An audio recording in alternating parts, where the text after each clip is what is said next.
TDP కేంద్ర office CM Chandrababu నివాసంపై దాడి కేసుల్లో ముందస్తు బెయిల్ పిటిషన్లపై విచారణ వాయిదా పడింది. ఏపీ హైకోర్టు ఈ రెండు కేసుల్లో ముందస్తు బెయిల్ పిటిషన్లను రేపటికి వాయిదా వేసింది. టీడీపీ సెంట్రల్ ఆఫీసుపై దాడి కేసులో ఇప్పటికే దేవినేని అవినాష్, అప్పిరెడ్డి పిటిషన్లపై విచారణ జరుగుతోంది. ఈ కేసులో తాజాగా సజ్జల, ఆర్కే కూడా ముందస్తు బెయిల్ కోసం పిటిషన్ దాఖలు చేశారు. వీటిపై విచారణను హైకోర్టు రేపటికి వాయిదా వేసింది.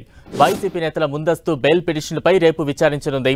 మరోవైపు సీఎం చంద్రబాబు నివాసంపై దాడి కేసులో మాజీ మంత్రి జోగి రమేష్ ముందస్తు బెయిల్ పిటిషన్పై విచారణ కూడా వాయిదా పడింది. ఈ పిటిషన్ కూడా హైకోర్టు రేపు విచారించనుంది.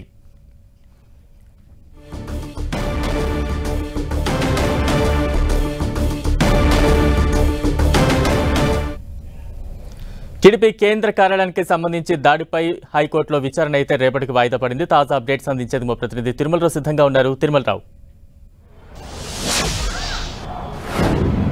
బలరాం, టీడీపీ కేంద్ర కార్యాలయంపై 2 సంవత్సరాల క్రితము ఎవరైతే ఉన్నారో వైసీపీ నేతలు దాడి చేయడం జరిగింది. దీనికి సంబంధించి టీడీపీ అధికారంలోకి వచ్చిన తర్వాత ప్రత్యేకంగా ఫోకస్ పెట్టి ఎవరు దాడి చేశారు ఏమిటనే కోణంలో అయితే పూర్తి స్థాయిలో అయితే విచారణ చేయడం జరిగింది. ఈ విచారణలో ఇప్పటికే కొంతమందిని పోలీసులు అదుపులో తీసుకుని తనదైన శైలిలో విచారించారు. విచారించిన క్రమంలోనే కొన్ని కీలక ఆధారాలు, అదేవిధంగా కొన్ని కీలక సమాచారాలు పోలీసులు స్వీకరించడం తెలుస్తుంది. ఈ నేపథ్యంలోనే ఎవరైతే ఉన్నారో ఈ టీడీపీ కేంద్ర కార్యాలయంపై దాడి చేశారంటూ ఆరోపణలు ఎదుర్కొన్నటువంటి గుంటూరు జిల్లా చెందిన అప్పిరెడ్డి, అదేవిధంగా దేవినేని అవినాష్, సజ్జల రామకృష్ణారెడ్డి, ఆళ్ల రామకృష్ణారెడ్డి సంబంధించి ముందస్తు బెయిల్ పిటిషన్లు దాఖలు చేయడం జరిగింది.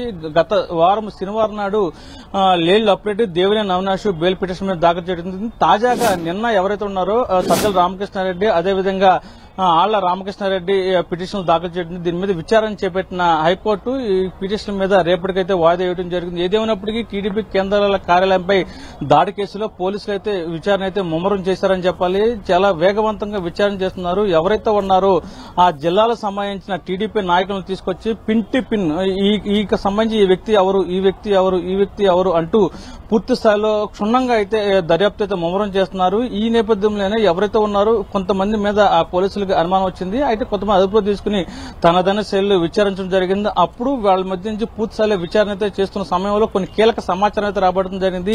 అసలు మిమ్మల్ని ఎవరు ఇక్కడికి దాడి చేయమని ప్రేరేపించారు, దీనికి గల కారణాలు ఏంటి, ఎందుకు ఒక్కసారిగా ముఖమ్మడిగా దాడి చేయడం జరిగింది, సీకే కళ్యాణ మండపంలో మీటింగ్ పెట్టుకున్న సమయంలో మీకు ఎవరు ఏం చెప్పారు, ఎలాంటి మాటలు చెప్పారు, దాడి చేయడానికి గల ప్రేరేపించినటువంటి మాటల పరిస్థితి ఏంటి అని చెప్పేసి తీవ్రస్థాయిలో పోలీసులు అయితే లోతుగా దర్యాప్తు అయితే చేస్తున్నారు. ఈ నేపథ్యంలోనే ఎవరైతే ఉన్నారో కొంతమంది వైసీపీ నాయకుల పేర్లు అయితే పోలీసులు చెప్పినట్లుగా సమాచారం ఉంటుంది.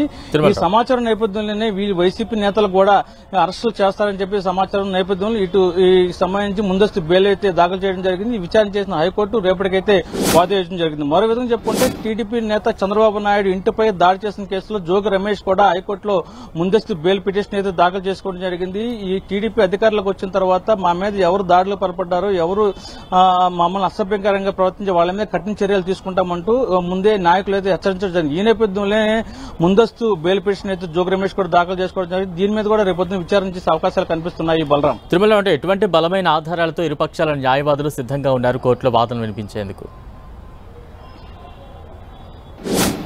ఇప్పటికే ఎవరైతే ఉన్నారో టీడీపీకి సంబంధించిన న్యాయవాదులు హైకోర్టులో తీవ్ర స్థాయిలో వాదోపాదనలు చేస్తున్నారు. అదేవిధంగా దానికి ధీటుగా సంబంధించి పొన్నవాళ్లు సుధాకర్ రెడ్డి కూడా వైసీపీ నేతలకు సంబంధించి వాదనలు అయితే వినిపిస్తున్నారు. ఇరు వర్గాల న్యాయవాదులు ఈ కేసుకు ఎవరైతే ఉన్నారో ఆళ్ల రామకృష్ణారెడ్డికి, అదేవిధంగా దేవినేని అవినాష్ కి, ఆర్కే సంబంధించి కానీ లేల అప్పిరెడ్డి సంబంధం కానీ ఈ కేసు ఎలాంటి సంబంధం లేవు, కేవలము కక్షపూరితంగానే వ్యవహరించేందుకు వైసీపీ నేతల పైన టీడీపీ నాయకులు వ్యవహరిస్తున్నారంటూ కోర్టులో వాదనలు వినిపించగా కావాలనే ఒక ఉద్దేశం తెచ్చుకునే విధంగా టీడీపీ కార్యాలయంపై దాడి చేస్తానికి ముందే ప్రణాళికబద్ధంగా రచించుకున్నారు. ఈ నేపథ్యంలో దాడికి పాల్పడ్డారంటూ ఇరు వర్గాలు సంబంధించిన న్యాయవాది తమ వాదనలు వినిపించడం జరిగింది. ఈ నేపథ్యంలో ఈ వాదనలు విన్న న్యాయమూర్తి ఈ కేసు సంబంధించి రేపటికి వాయిదా వేయడం జరిగింది. Balaram, thank you Tirumalarao.